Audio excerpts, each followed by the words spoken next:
E por conta de todo esse problema, casos suspeitos do coronavírus estão sendo analisados também no Reino Unido, mas o governo local ainda fala em precaução. E a gente vai agora para Londres ao vivo falar com o Ulisses Neto, que traz mais informações sobre isso. Ulisses, é com você. Aqui em Londres, 12h mais 8 minutos, a semana terminando de forma bem carrancuda, sexta-feira escura, com garoa fina que vai e volta, termômetros marcando 7 graus em Westminster. A tensão causada pelo coronavírus ao redor do mundo vai crescendo conforme as notícias vindas da China se espalham também. Aqui na Europa ainda não foram identificados casos da doença, mas ainda assim o assunto domina o noticiário e os governos reagem ao alerta global. As autoridades de saúde do Reino Unido confirmaram que 14 pessoas estão sendo examinadas por aqui.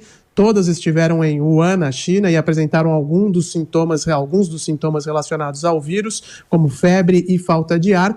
5 casos já foram descartados e o gabinete do primeiro-ministro Boris Johnson insiste que os exames são puramente uma precaução neste momento. De qualquer forma, aqui na Inglaterra existe um gabinete de emergência que os locais chamam de gabinete Cobra, e esse gabinete, esse comitê, vai fazer uma reunião de emergência nesta sexta-feira ainda para determinar a ampliação das medidas de emergência para conter a possível entrada desse vírus aqui no Reino Unido, né? Algumas medidas já foram tomadas. O aeroporto de Heathrow tem um local específico no Terminal 4 para os aviões que chegam dessa região da China em que a maior parte dos casos foi registrada. Também esses passageiros estão sendo examinados pelas autoridades de saúde aqui do país, ou seja, os britânicos, assim como boa parte da Europa, têm se mobilizado, ainda que o vírus não tenha sido registrado oficialmente por aqui até o momento.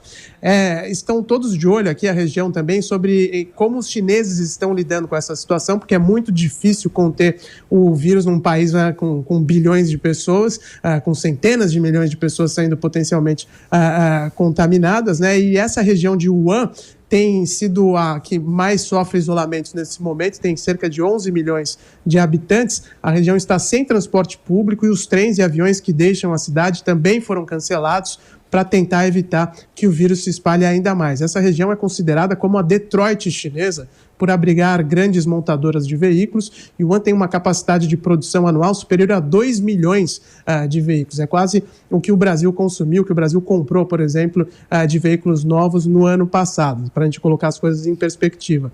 Então há uma expectativa também que está sendo debatida aqui na Europa sobre como essa crise do vírus, né, do coronavírus, pode acabar até afetando a economia global, porque se afeta a economia chinesa, é claro que também tem reflexo no mundo todo. Os chineses vivem o feriado do calendário do Ano Novo lunar, e esse é um dos principais feriados do país, e o isolamento por lá vem ampliando, né, também, e isso, claro, também tem um impacto na economia local. Só para citar alguns exemplos, né, a Cidade Proibida em Pequim foi fechada, a Disney de Xangai também foi fechada, o McDonald's diz que está fechando alguns dos seus restaurantes nessa região onde os casos se concentram, ou seja, existe uma repercussão não apenas de saúde, mas também econômica para a China por causa dessa situação toda.